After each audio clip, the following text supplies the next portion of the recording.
Good day, everyone, and welcome to Vicor third quarter 2025 earnings conference call. At this time, all participants are in a listen-only mode. After the speaker's presentation, there will be a question-and-answer session. To participate, you will need to press star 11 on your telephone. You will then hear a message advising your hand is raised. To withdraw your question, simply press star 11 again.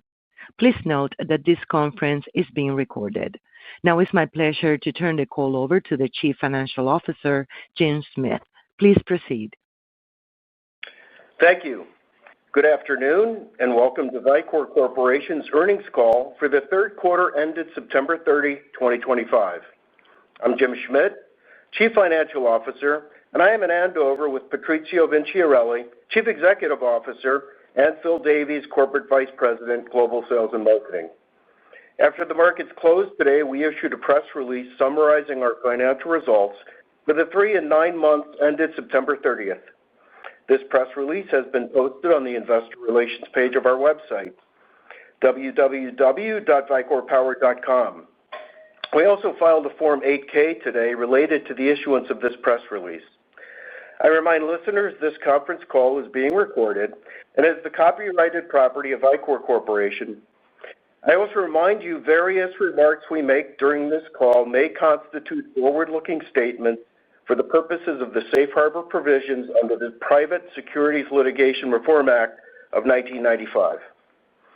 Except for historical information contained in this call, the matters discussed on this call, including any statements regarding current and planned products, current and potential customers, potential market opportunities, expected events and announcements, and our capacity expansion, as well as management's expectations for sales growth, spending, and profitability, are forward-looking statements involving risk and uncertainties. In light of these risks and uncertainties, we can offer no assurance that any forward-looking statement will, in fact, prove to be correct. Actual results may differ materially from those explicitly set forth in or implied by any of our remarks today. The risks and uncertainties we face are discussed in Item 1A of our 2024 Form 10-K, which we filed with the SEC on March 3, 2025. This document is available via the EDGAR system on the SEC's website. Please note this information provided during this conference call is accurate only as of today, Tuesday, October 21, 2025. Vicor undertakes no obligation to update any statements, including forward-looking statements, made during this call, and you should not rely upon any such statements after the conclusion of this call. The webcast replay of today's call will be available shortly on the Investor Relations page of our website. I'll now turn to a review of our Q3 financial performance, after which Phil will review recent market developments, and Patrizio, Phil, and I will take your questions. In my remarks, I will focus mostly on the sequential quarterly changes for P&L and balance sheet items, and refer you to our press release or our upcoming Form 10-Q for additional information. As stated in today's press release, Vicor recorded product revenues and licensing income for the third quarter of $110.4 million, down 21.7% sequentially from the second quarter of 2025 total of $141 million, which benefited from a $45 million patent litigation settlement, and up 18.5% from the third quarter of 2024 total of $93.2 million. Advanced products revenue increased 8.2% sequentially to $65.5 million, and brick products revenue increased 26.6% sequentially to $44.9 million. Shipments to stocking distributors increased 39% sequentially and increased 46% year over year. Exports for the third quarter decreased sequentially as a percentage of total revenue to approximately 42.8% from the prior quarter's 51.9%. For Q3, advanced product share of total revenue decreased to 59.3% compared to 63.1% for the second quarter of 2025, with brick product share correspondingly increasing to 40.7% of total revenue. Turning to Q3 gross margin, we recorded a consolidated gross profit margin of 57.5%, a 780 basis point decrease from the prior quarter, primarily due to the benefit of the $45 million patent litigation settlement in the second quarter. Q3 gross margin increased 840 basis points from the same quarter last year. I'll now turn to Q3 operating expenses. Total operating expense decreased 8.9% sequentially from the second quarter of 2025 to $42.6 million. The sequential decrease was primarily due to a decrease in selling, general, and administrative expenses, primarily attributable to $5.1 million of incentive legal fees associated with the patent litigation settlement in the second quarter. The amounts of total equity-based compensation expense for Q3 included in cost of goods, SG&A, and R&D was $1,024,000, $2,117,000, and $1,221,000 respectively, totaling approximately $4.4 million. Turning to income taxes, we recorded a tax benefit for Q3 of approximately $5 million, representing an effective tax rate for the quarter of negative 21.4%. The company's tax provision and effective tax rate for the quarter ended September 30, 2025, was positively impacted by the One Big Beautiful Bill Act enacted during the quarter, which resulted in the beneficial immediate expensing of domestic research and development investment. Net income for Q3 totaled $28.3 million. GAAP diluted income per share was 63 cents, based on a fully diluted share count of 44,930,000 shares, reduced by share repurchases within the quarter. Turning to our cash flow and balance sheet, cash and cash equivalents totaled $362.4 million at Q3, an increase of $23.8 million sequentially, and net of approximately $15.6 million in share repurchases during the quarter. Accounts receivable, net of reserves, totaled $53.3 million at quarter end, with DSOs for trade receivables at 38 days. Inventories, net of reserves, decreased 3.3% sequentially to $92.3 million. Annualized inventory turns were 1.9. Operating cash flow totaled $38.5 million per quarter. Capital expenditures for Q3 totaled $4 million. We entered the quarter with a construction in progress balance, primarily for manufacturing equipment, of approximately $8.3 million, and with approximately $2.4 million remaining to be spent. I'll now address bookings and backlog. Q3 book-to-bill came in at 0.98, and one-year backlog decreased 1.5% from the prior quarter, closing at $152.8 million. As we discussed during the strategy update at our annual meeting in June, Vicor's IP licensing is a high-margin, high-growth business. In Q3, we reached a licensing revenue run rate of nearly $90 million per year. Over the next 2 years, we expect to substantially expand our licensing business. As Vicor IP is, will be, used in most AI applications, necessitating additional licenses, renewal of existing licenses, or expansion of their scope. At the core of our IP licensing business, we have a power module business that leverages our investment in the first chip foundry based here in Andover. The challenge of bringing this fab, with its unique patented processes, online is now behind us, with yields and cycle times at world-class levels. While fab utilization remains low, as reflected in low product margins due to under-absorption, we expect that performance levels achieved by fifth-generation chips and second-generation VPD will soon bring about substantial capacity utilization. As we said on last quarter's earnings call, 2025 is a year of uncertainty and opportunity. As of today, the quarterly and annual outcome, in terms of top line and bottom line, point to record results, profitability, and EPS in 2025.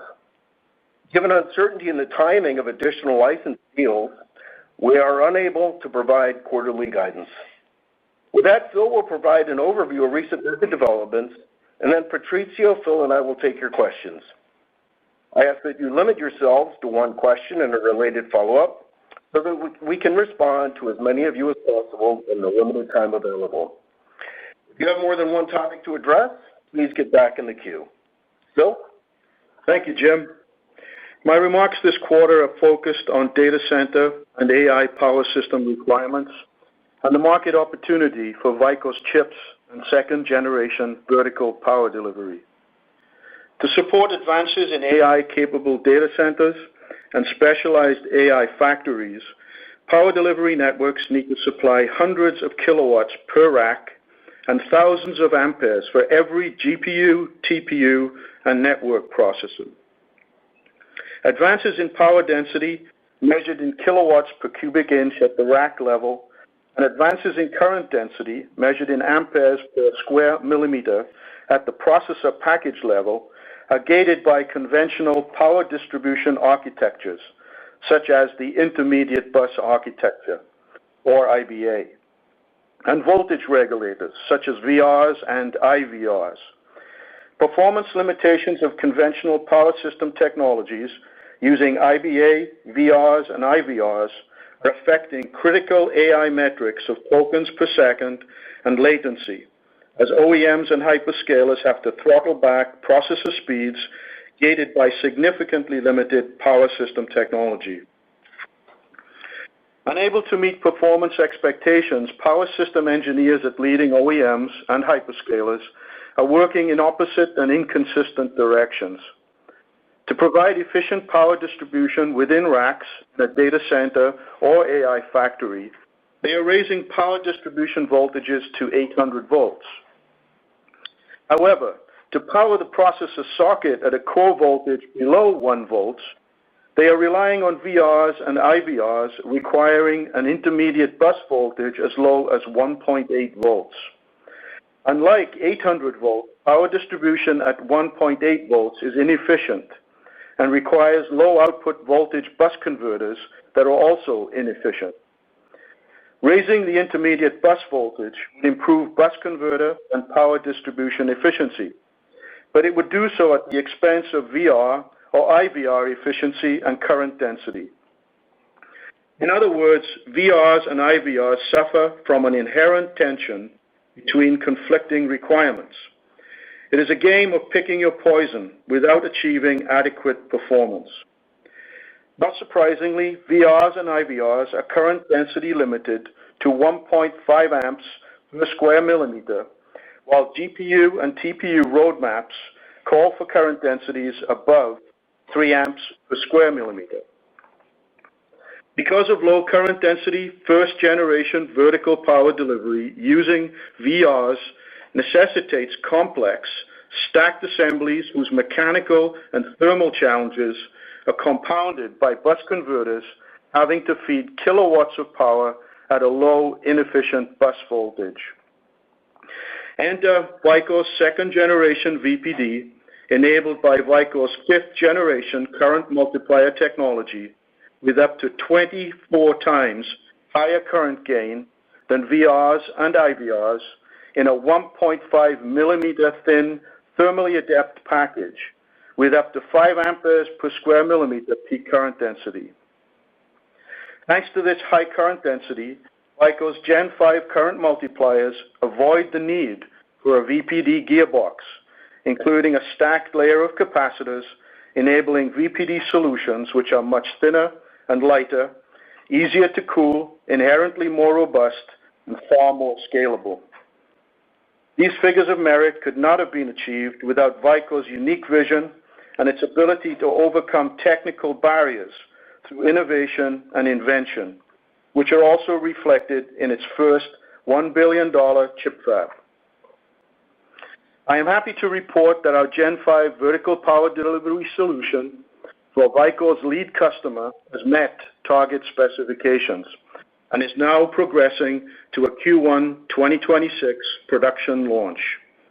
Engagement is starting with selected customers comprising a hyperscaler and OEMs who informed us that Vicor's second-generation VPD is the only solution that can meet their processor requirements. In view of these developments, our confidence in our business strategy of innovation, Customer focus and market focus is higher than it has ever been. We're now ready for your questions. Thank you so much. And as a reminder, to ask a question, simply press star 11 on your telephone and wait for your name to be announced. To remove yourself, press star 11 again. Please stand by while we compile the Q&A roster.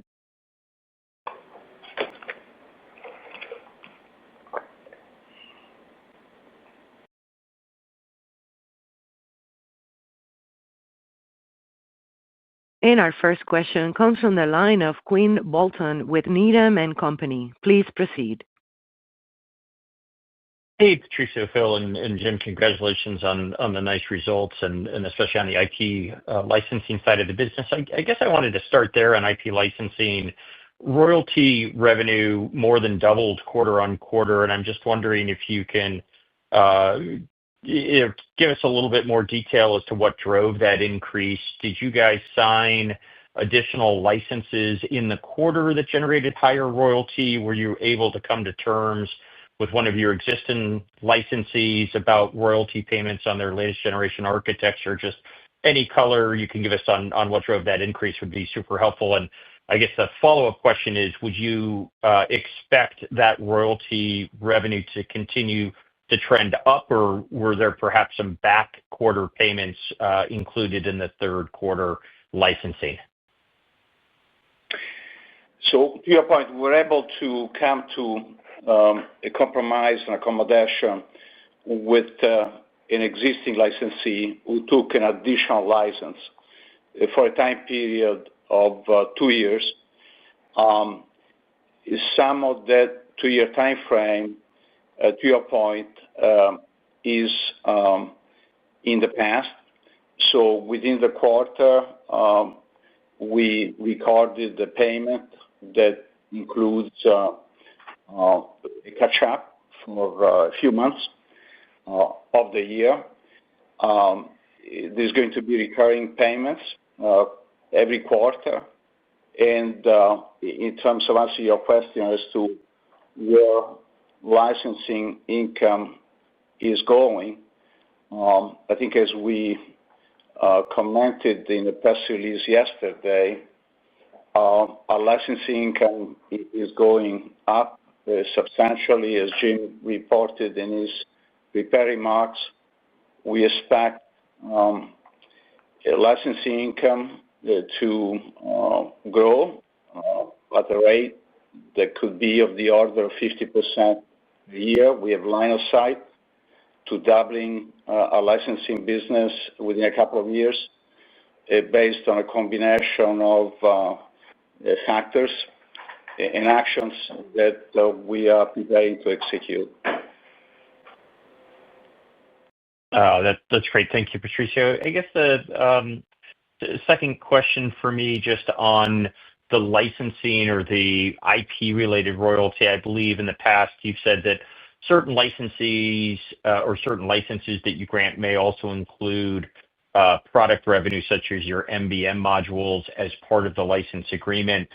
In the press release yesterday, where you talked about the $300 million of IP-related revenue, is that just the litigation settlement plus the royalty income, or are you including some portion of MBM or product sales in that 300 related to license agreements?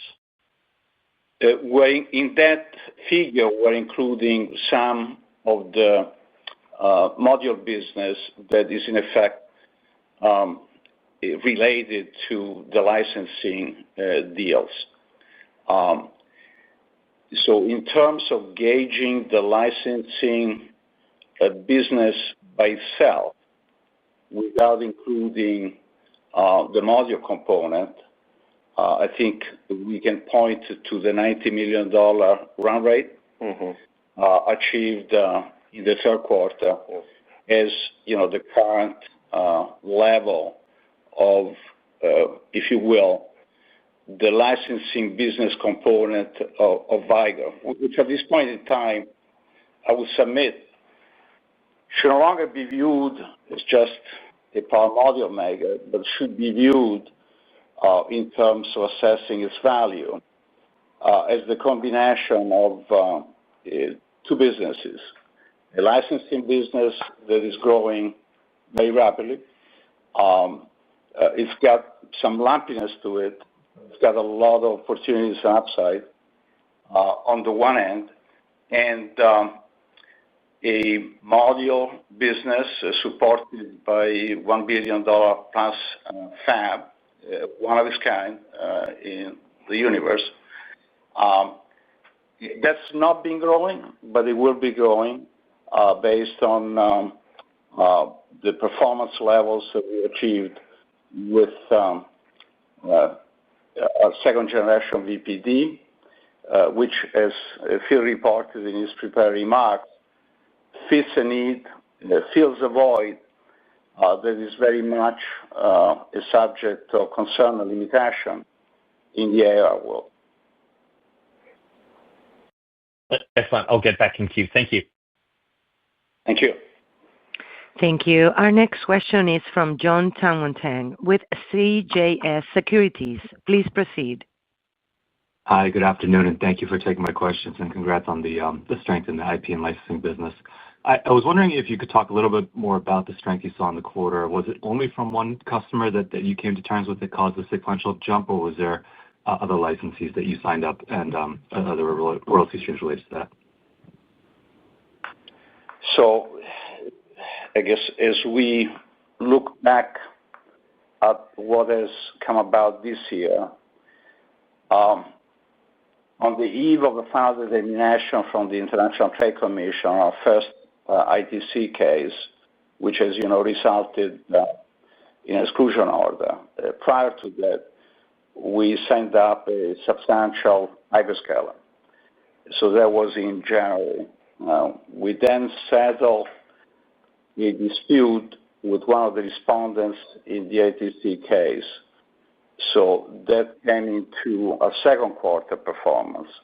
And the third quarter, we, as I mentioned earlier, entered into a second license with an existing licensee that still has a first license. So that's been the progression to.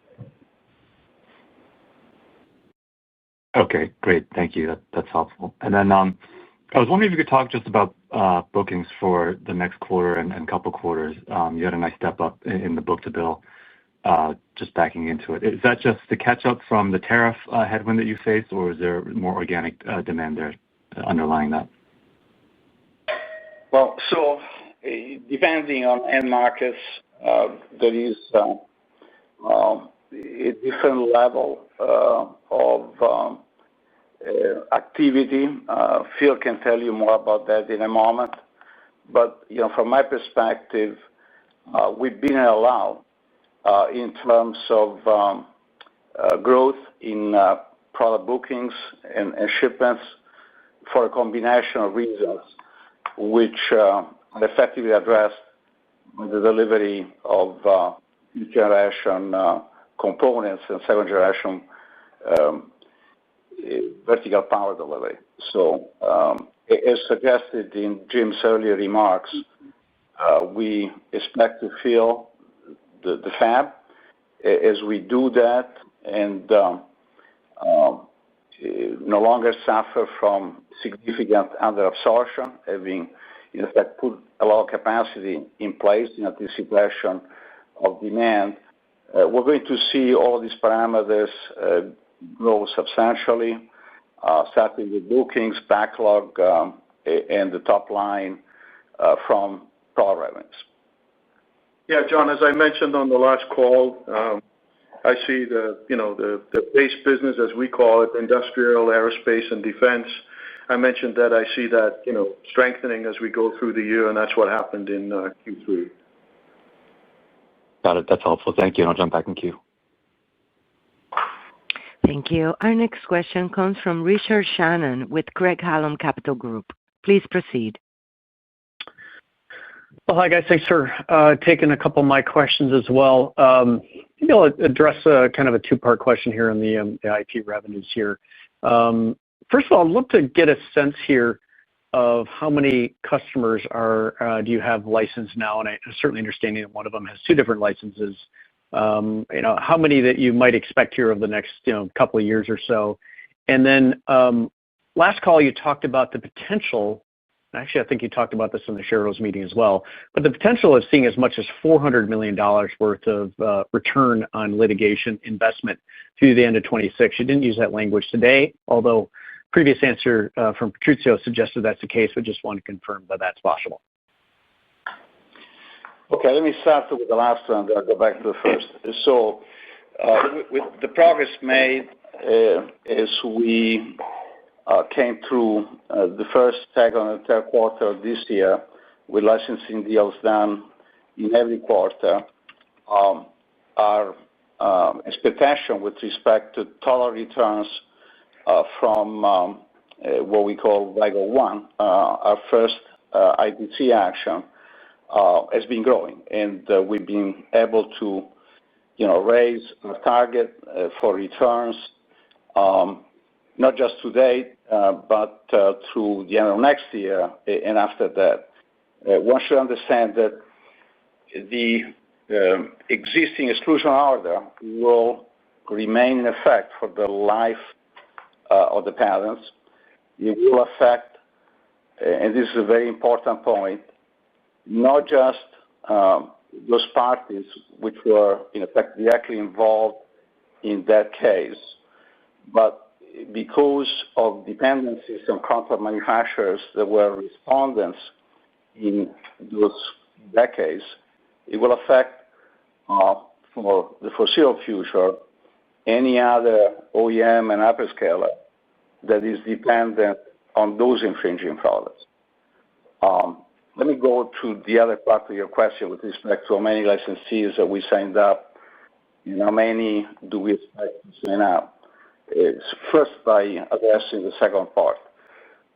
We expect in the next couple of years to sign up each OEM and each hyperscaler in the AI space, in the data center space.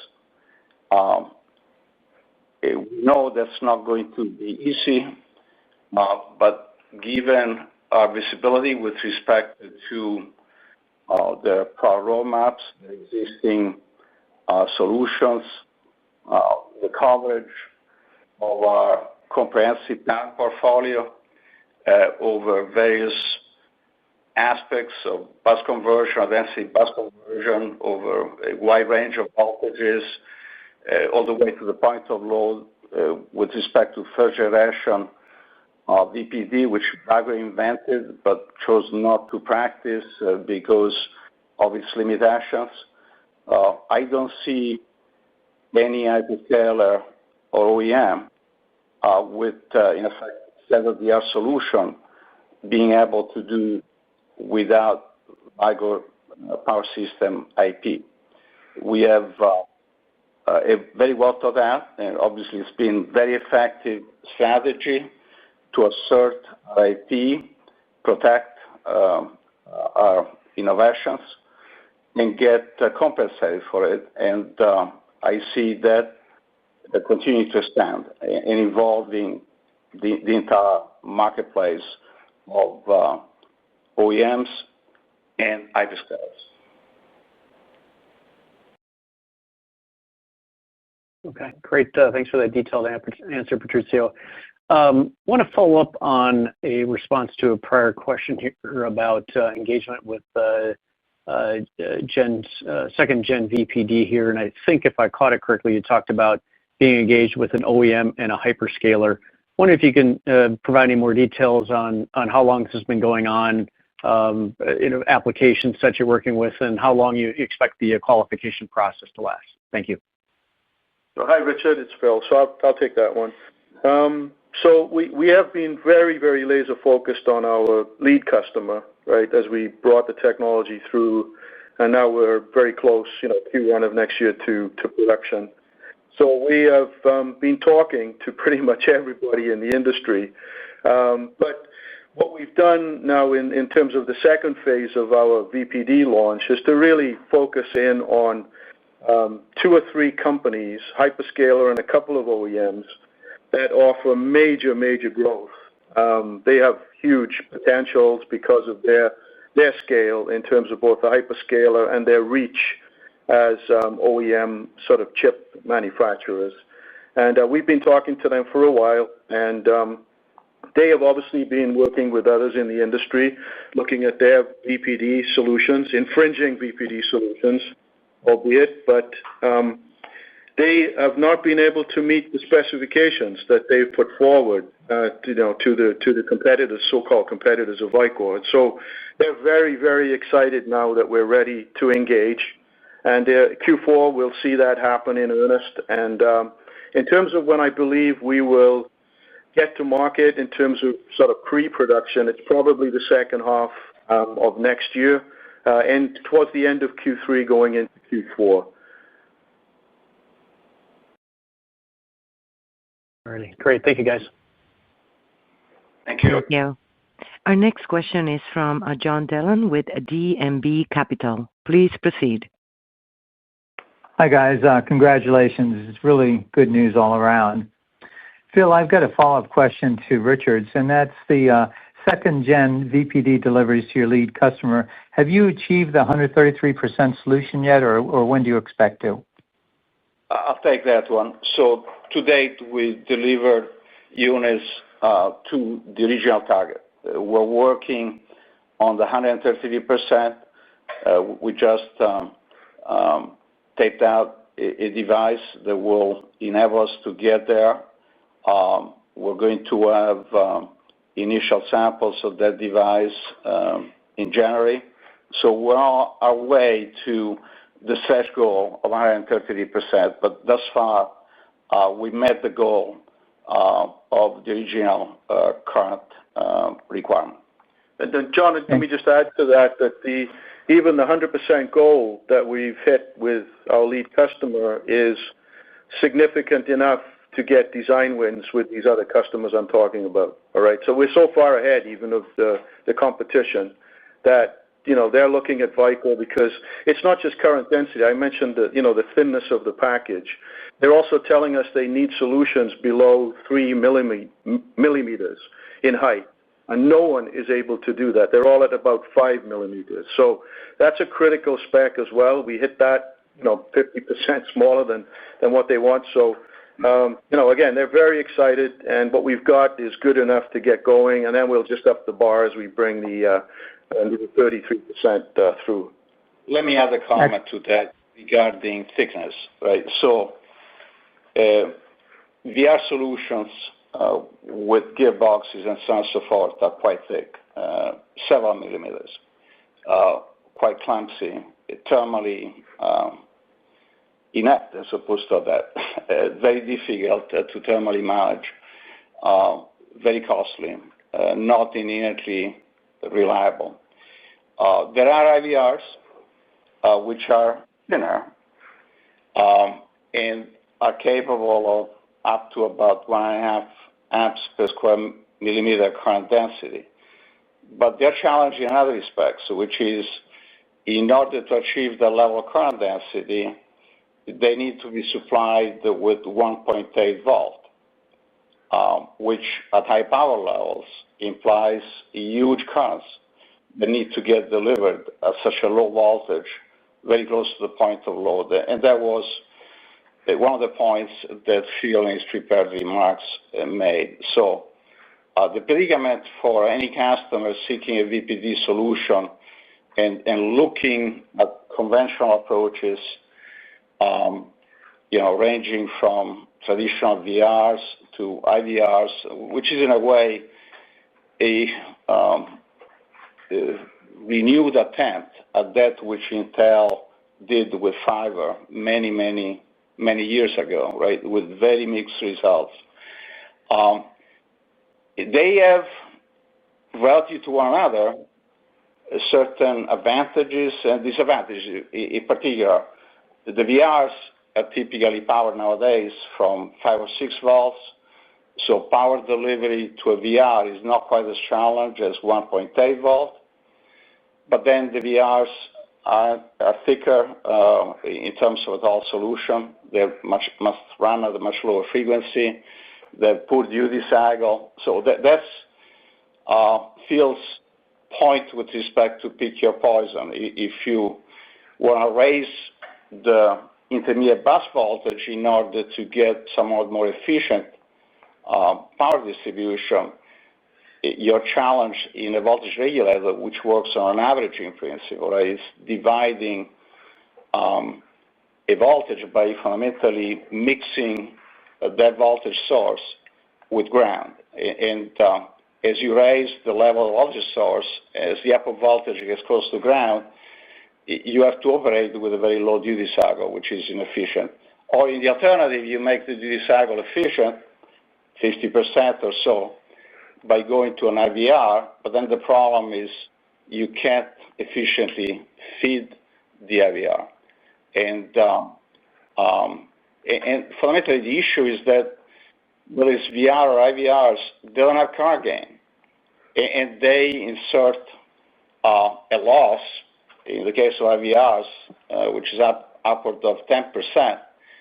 And for that loss, you only get a factor of 2 current gain, which is nothing if the GPU, TPU needs thousands of amperes, right? I think it's been noted that the typical house power inlet is 150 amps. Obviously, it's a much higher voltage, and with that you can power a whole house. But the challenges of distributing 1,000 amp at 1.8 volt are a significant handicap with respect to IVRs. So they all have their trade-offs. They're all fundamentally constrained by the same laws of physics, which lacking current gain make them somewhat handicapped with respect to keeping up with processor roadmaps and processor current density requirements. Yeah, I get that. Because of Ohm's law, the low voltage is really going to be a handicap for them, and they're going to have incredible transmission losses and extra heat that they've got to remove. So I get that. It's good. That's a great explanation. It's not just Ohm's law. It's Kirchhoff's laws. There's a few laws at play, but the bottom line is they're up against the laws of physics, which are not changing, right? Yep. And fundamentally, they can make a trade-off, make a different trade-off. They gain in one respect, but then they lose in another. And that's the dilemma that is ongoing with respect to that approach to powering AI. Got it. My follow-up question is pretty simple. It's I thought I heard earlier that you said production quantities in Q1 for your lead customer, but then later on I heard Q3 or Q4. So I'm wondering if you could just clarify. I don't think I heard that correctly. I think we're talking about different customers. Yeah, sorry, John. Lead customer. Yeah.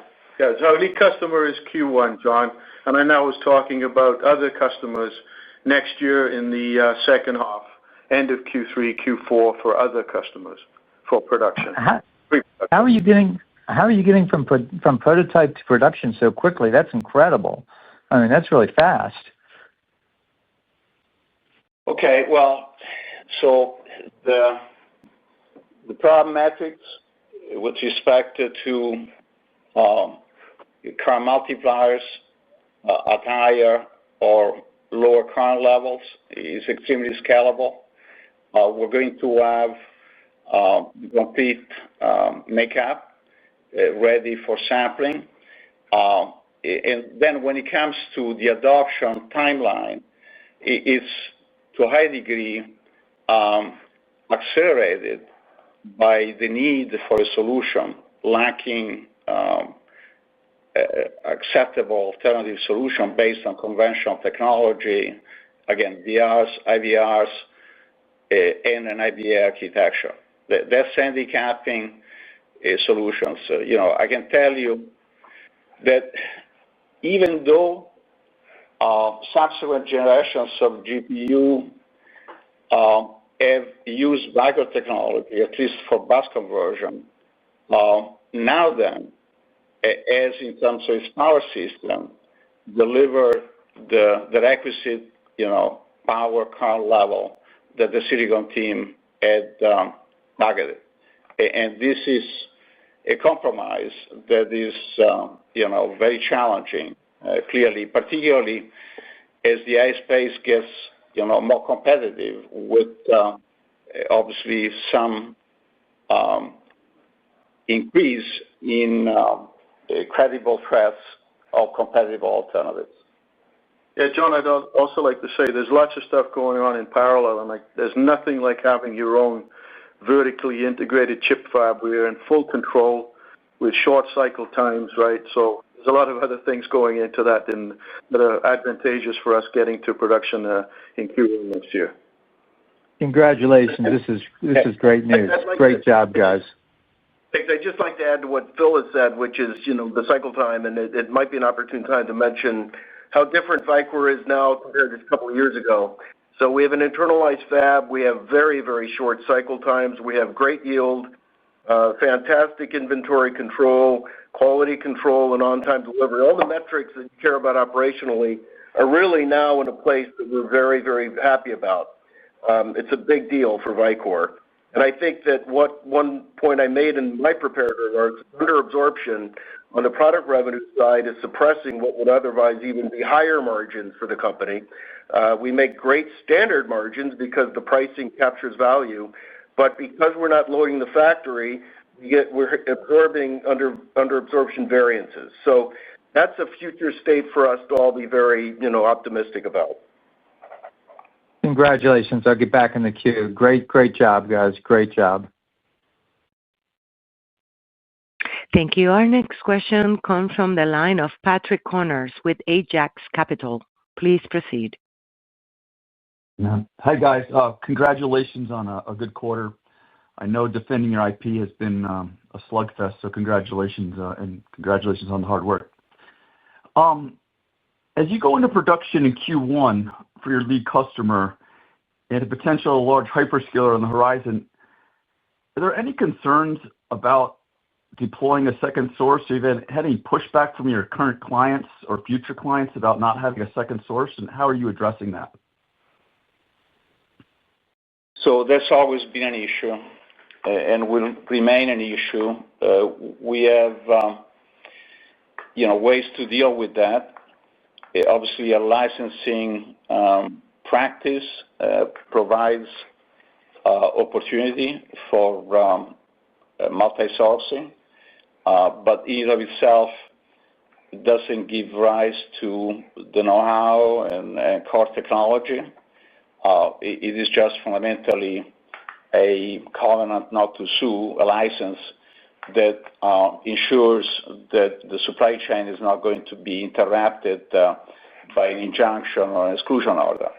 But we're open as needed to different business arrangements, including fabs that could be owned with shared ownership and other ways to accomplish what you identified as an issue that has been there and will remain there.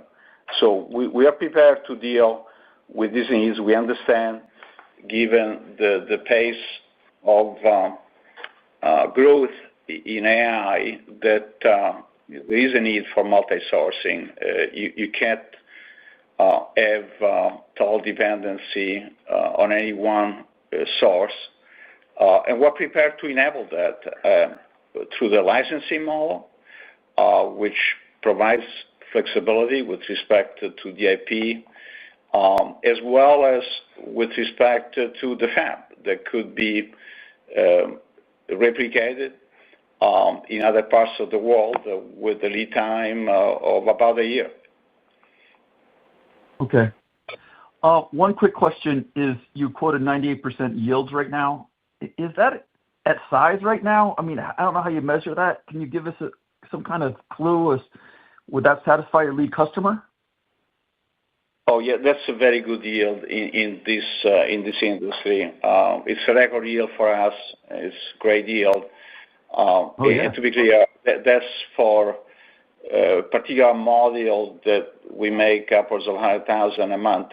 That will not be applicable to devices that are not in mass production. Okay. Thank you, guys. Congratulations. Thank you. Thank you. Our next question comes from the line of Quinn Bolton with Needham & Company. Please proceed. Hey, I just wanted to come back on the licensing or the royalty revenue to date. Can you give us a sense, is all of the licensing revenue today just from your power module patents, or have you started on the two or the licenses you have in hand?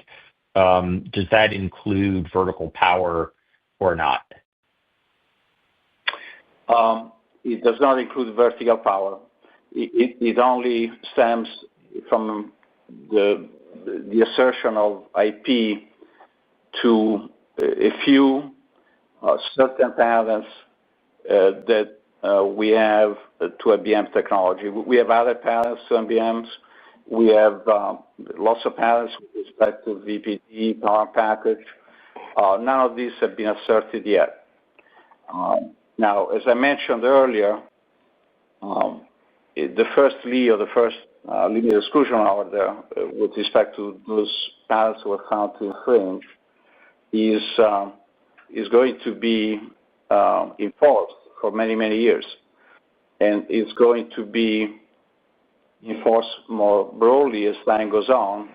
And we identify the customs, U.S. customs, infringing products manufactured by contract manufacturers, particularly the ones that were respondents in our first ITC case.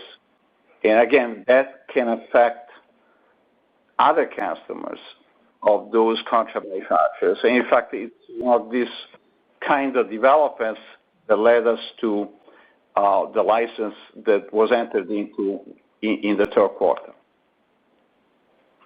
But all of the actions up to this point have been revolving around the very first case. The very first case. So, short summary, you will have another opportunity to go back to customers to license the vertical power at the point you choose to assert those patents in the future. Absolutely. So the hyperscalers, OEMs that we've been communicating with over time, in some cases for 3 years or more, they understand how our licensing practice works. The cost of a license in terms of royalty rates, it starts at a level that is very attractive relative to taking a license at a later stage. And we have 7 stages, ranging from a stage where there's been no complaints filed, no litigation, where the rates are attractive, to what we call stage 7, which is after there's an injunction or customs has stopped the importation of infringing products into the U.S. There is every incentive for OEMs and hyperscalers to take a license proactively, right, as opposed to playing a game of catch me if you can, because if they play that game, I think we already demonstrated that we'll catch them, and that's going to be very, very expensive. Got it. And then a quick one for Jim. Jim, you mentioned the one big beautiful bill caused a pretty nice tax benefit in the third quarter. Can you give us some assistance on what we should be thinking about for future tax rates in Q4 heading into next year? I think previously it may have been in the mid-teens % rate, but any help you can give us with the tax rate given the one big beautiful bill? Yep. So, Quinn, I can't really say much about next year right now, but I can tell you that fourth quarter would be low single digits is our expectation. Okay. Thank you, Jim. Thank you. And as a reminder, ladies and gentlemen, if you do have a question, simply press star 11 to get in the queue.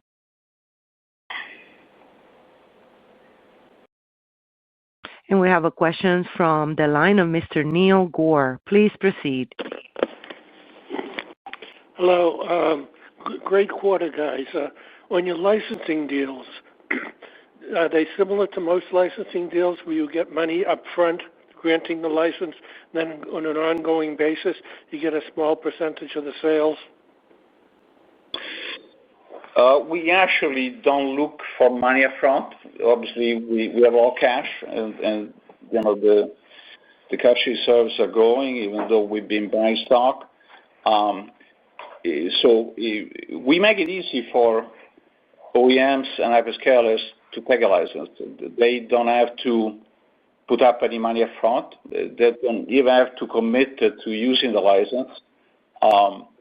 They are free to, in effect, pay as you go in one licensing structure, depending on the use they make of the technology.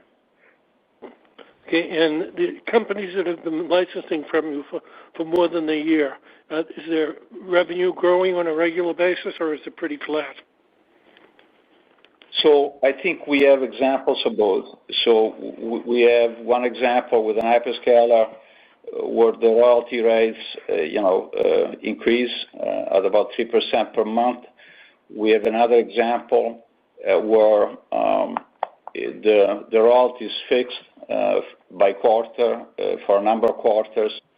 And this reflects, in effect, the fact that depending on the OEM, the hyperscaler, the issues might be different.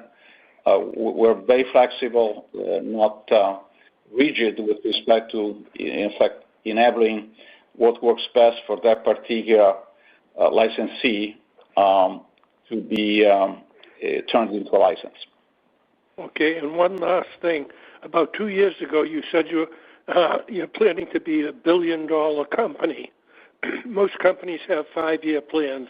Are you on track to achieve what your plan was initially set out for within the time frame that you thought you were going to achieve it? Yeah, so we are almost half of the way there. Right, this year is going to be quite good. You can extrapolate to the end of the year at this point, given the track record of the last 3 quarters. I think, as suggested in answer to questions, going back to maybe about this time last year, when I think I stuck my neck out, indicating that this was going to be a record year for Vicor, is turning out, as Jim summarized earlier, to be a record year in all respects: top line, bottom line, EPS. But we're not quite half of the way there to $1 billion. So what's going to get us there? Well, filling the fab by itself will get us, just on product revenues, past $1 billion. Because actually the capacity of that fab has been going up, particularly with 5th generation products, or 2nd generation VPD devices, which, being thinner, have faster cycle time and higher capacity per panel through the fab. So, needless to say, if we were to fill the fab, would be just on the product revenues beyond $1 billion. The licensing business, as of a snapshot in the 3rd quarter, is at a $90 million run rate. I can't tell you what's going to happen next quarter, the quarter after that.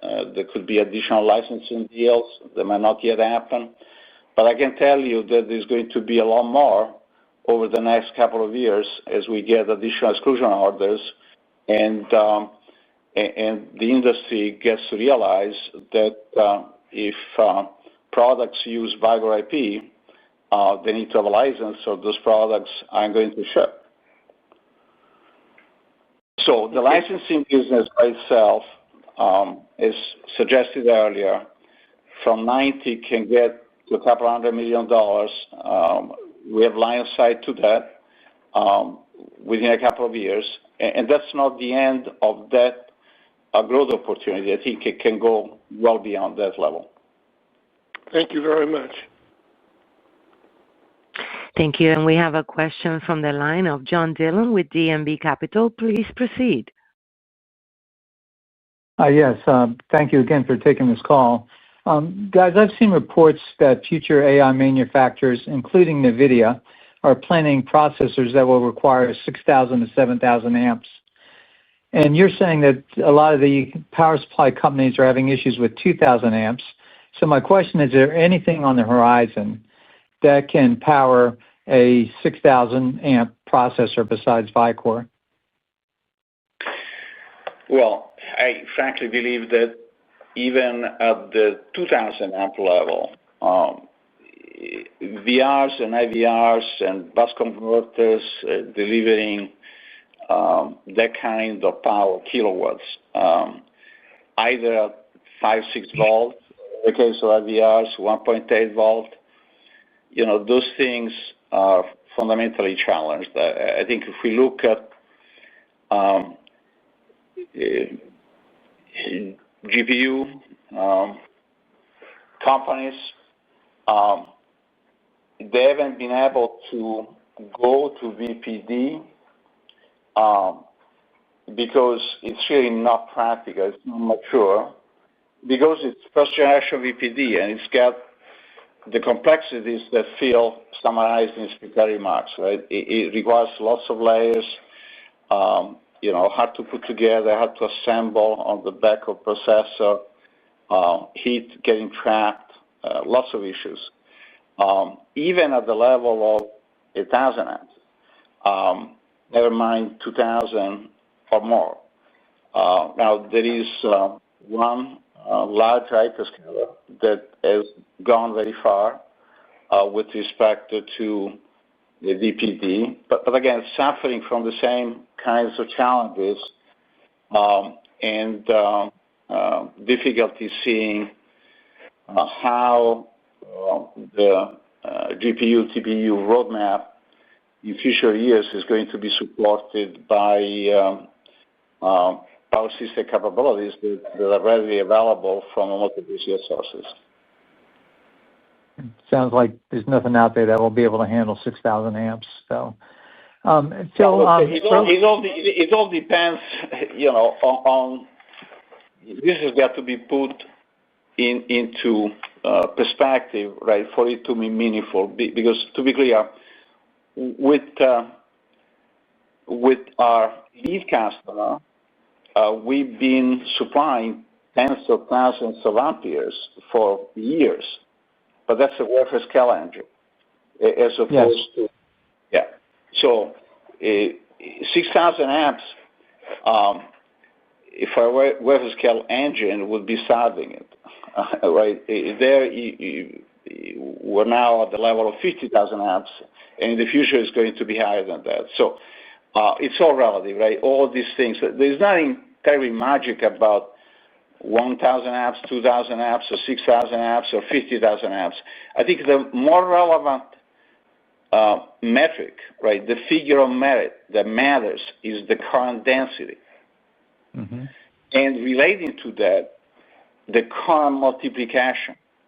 What you need in order not to get in the way of AI processor roadmaps is you have to have very high current density, i.e.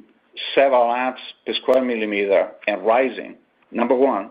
And you have to have high current multiplication, because if you don't have high current multiplication, then you're stuck at the entry point to the point of load processor, which is fundamentally the predicament of IVRs.